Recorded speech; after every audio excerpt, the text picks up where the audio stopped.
goodness. You may have heard about him. You may have heard about it. What is... You may have heard about him. You may have heard about it. What is it that we are talking about it today? It is about donkey meat. Where did the story come from? It came from Bulawayo. Some say Bulawayo, but we are not here to talk about that. We are in the second city of Zimbabwe, Bulawayo, with a man who is behind the story that has been making the headlines. Donkey meat hits Bulawayo butcheries. Is it true? Is it false? As ZimdiTv, we said, let's go and find out more about donkey meat. You never know. You may have been consuming it. You never know. You may have been having it as a burger, as a hot dog, as what? But the man behind the donkey meat story is here. We had to trace him right to his abattoir, the donkey abattoir, which we have heard and read about it in the media. This is ZimdiTv streaming live from Bulawayo, right at the donkey abattoir, with the man to take us through the whole process, so that by the end of this program, you and me might be sharing that piece of the donkey meat. If you have not tasted it, by the end of this program, I'll tell you it will be something else. Mr. Gareth, how are you? I'm good, and you? Yeah, the donkey meat. Apparently, I'm a donkey meat man. Yes, we have read about it that donkey meat is now available in some butcheries in Bulawayo. True or false? Well, it might be, but it's not from here. As you can see, or maybe we'll have a look a little bit later, we haven't even started operating yet. Okay. So for people to say that they're eating donkey meat at the moment, that may be true, but it may be coming from a completely different source. Our abattoir is not operational yet. Okay. We still need to speak to our fathers and make sure that everybody is in the know and aware of what is happening at this place. But it is the donkey abattoir. It isn't. We have built the abattoir specifically to slaughter donkeys. However, it is a general purpose abattoir. Okay. But we will not be slaughtering any other animal other than donkeys at this place when we've got the correct authorities consent. Okay. So let's put aside this donkey meat. We'll come back to it. Sure. You have been running an abattoir for how many years? I've been running an abattoir which slaughters pig, sheep and goats for about 7 years. I've been in the meat industry for about 20 years. Wow. Even longer than that. So yeah, I know what meat's about, and I can assure you that donkey meat will never reach a butchery from this abattoir. There's no chance of that. The meat that we're gonna, and the donkeys that we'll process at this facility, if we're given consent, will be for export. Okay. Every single part of that animal will be for export. Okay. Nothing is going to be for the local market at all. But what about if the locals say, you are getting our donkeys, slaughter them and export them? We want the meat as well. Why not sell the meat to them? Okay, so I will not be in a position to do that, to facilitate that, because I think that will open doors for unscrupulous businessmen to maybe slaughter donkeys elsewhere, and then that meat might be able to penetrate the local market. That is not what I'm here for. So definitely the meat, the donkey meat that is being slaughtered at this abattoir is not finding its way in the local butcheries. Absolutely not. So, but why did you decide to have a donkey abattoir and export donkey meat? Well, I was approached. by some Chinese people. They asked me to convert my existing abattoir into an abattoir that would be able to slaughter donkeys, and I said I couldn't do that. However, that I had another facility that we could do that at. And that's where the whole idea came from, and the whole conception of this plan of slaughtering donkeys in Zimbabwe. Okay, so where will the meat be going when you are complete? The meat will be going to China. Only China? China only. Well, that is the extent of the market research that my Chinese, I can call them partners, have done. Okay. They are from China. They know that there is a demand for that particular product in China. So that is the route that we're going to take. Okay, there you are, viewers. Mr. Gareth have said the meat that is going to be slaughtered here, the donkey meat that is going to be slaughtered here, is not for the local market. It is going to be exported to China, and it is the Chinese that approached him and said, why not get into this kind of business? At least he has helped us to clear the air. But to you, Mr. Gareth, how many donkeys do you think you will be exporting per month or per week to China? Well, the facility is capable of doing 50 to 70 donkeys a day. A day. Yes. So that might raise some questions as to, do we have enough donkeys in our country to sustain that slaughter? Yeah. Well, the answer is definitely yes. And I have put documents forward to the relevant ministries and government officials to show them the numbers, which includes the whole life cycle of a donkey. Okay. From conception up to 25-year-old donkey. So everything is in motion, it's in play. I'm sure they might be able to give you a better explanation. Okay, so for the locals that want to sell their donkeys to you, what is the process? Right. You will not be able to come here as an individual and sell me a donkey. Or 2 donkeys or 10 donkeys. We don't do that. Okay. So what we'll do, we go to any particular area. There will be the chiefs at that area. There's a local rural council. You have to approach the rural council. They will set a date for you. They will inform the people and the chief also.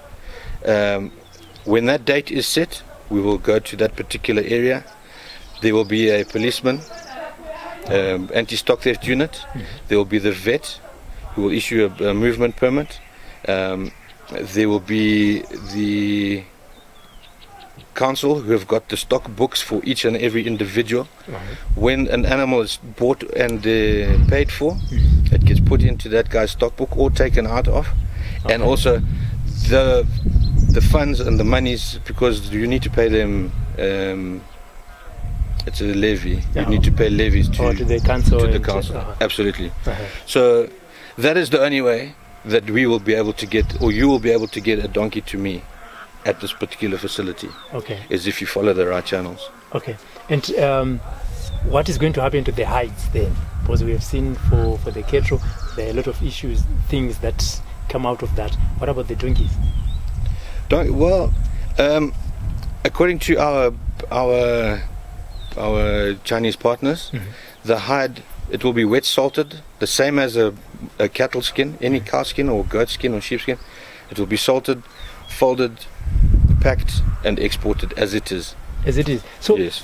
From the whole process, yes, there's nothing that is going to be left here about a donkey that is dead or slaughtered. Absolutely. The only thing that will stay is the grass from the stomach. They have heard about it. It is only the grass from the stomach that is going to remain here. But for those viewers that are also watching this program, if we run out of donkeys in Zimbabwe, what then will happen to the facilities that you have invested so much?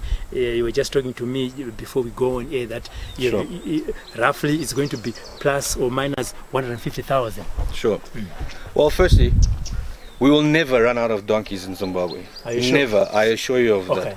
With the numbers that we've got here and the program that we have in place, there is no chance of us running out of donkeys. If anything, our donkey population is going to grow.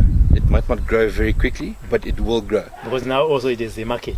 Absolutely, it has a market. People will take a little bit more care, looking after it from the babies all the way to adulthood. They will be looking after their animals, and they will know.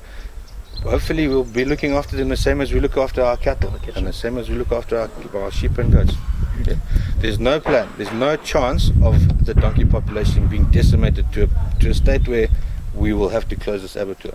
However, if by some chance something like that happens, an act of God, and there are no more donkeys left in Zimbabwe, this facility can also slaughter other animals. Okay. It is a general purpose abattoir after all. Okay. As you've said that the meat is going to be exported to China. Sure. We have got a lot of Chinese nationals that are now residents in Yes. our country. Yep.